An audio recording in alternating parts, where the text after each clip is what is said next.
Hürmetli vatandaş, bugünkü leksiyalarımızı başlayımız. Leksiyada size ağacırız, Washington'da sözleyimiz.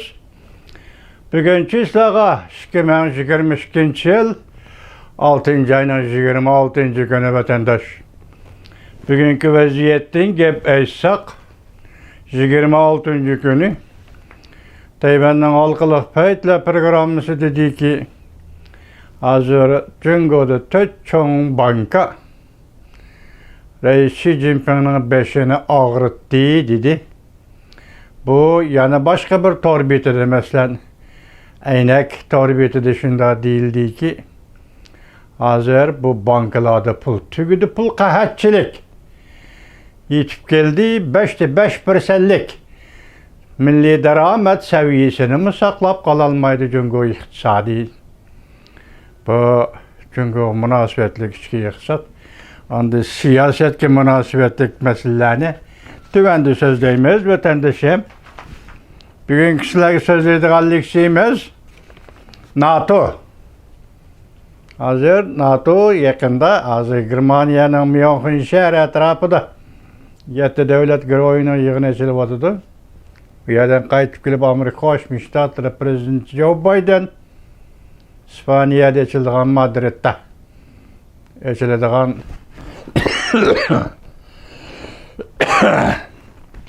Tövbe demekten başka yapaka. Ettiğinde cim otasam yok bu hütel meseleki söz deymen deyişim gibi kilovatkanını gördünüz mü abi?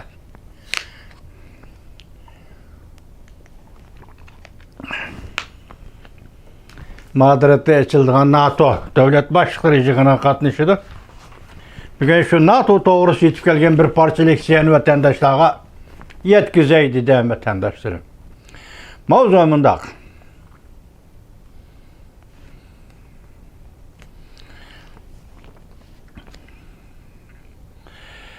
Beijing sırlık bulup kaldı. Ukrayna Beijing'den yüz öğrüdü. Amerika ve NATO stratejik siyasetini tünce zor kademde özgertti.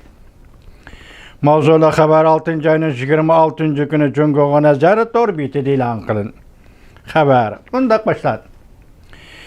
Beijing dairleri tünce Amerika ve NATO'nun yakınki 10 yıldan beriki stratejik siyasetinin ciddi dikkat kılınan obekte aylanıdı.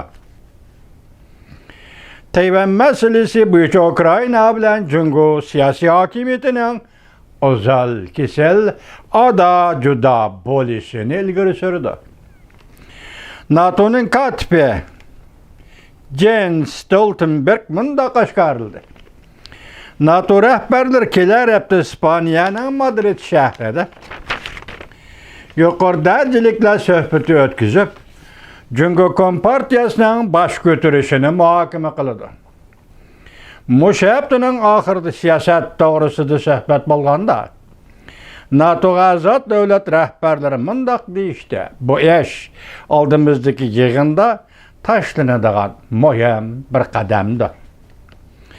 Stoltenberg düşündürüp mındak ko'rsatdi NATO'nun katibi biz Cungo meselesini hal qilamiz. Biz özümüzün bexatarligini o'ylashganda men o'ylaymanki NATO'ga a'zo davlat rahbarlari bu nuqtani yaxshi tushunadi. Bu ish zo'r bir qadam tashlash bo'lib ifodalandi. Chunki hozirgacha NATO'ning siyosatlarida Cungo ayrim bir isim bo'lib tilga elinmagan edi. NATO'nun katibi Stoltenberg mundaq ko'rsatdi. NATO'ga a'zo davlat boshliqlari Cungo Kompartiyasining harbiy ishlarini zamonaviylashtirilishiga mablag' sarflayotganligini ko'rib turibdi. Taraqqiy qildirayotgan yadro qurollari kuchini ko'rib turibdi.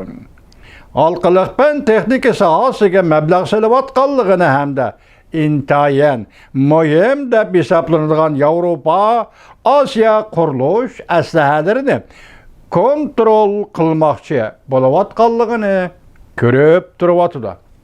Ondan başqa prezident Joe Biden'ning Yevropaga berib 7 davlat guruhiga qatnashib ve Germaniyadan İspanya Madrid şehri kelip NATO devlet başlıkları bilen yuqori darajadagi yig'iniga qatnashdi.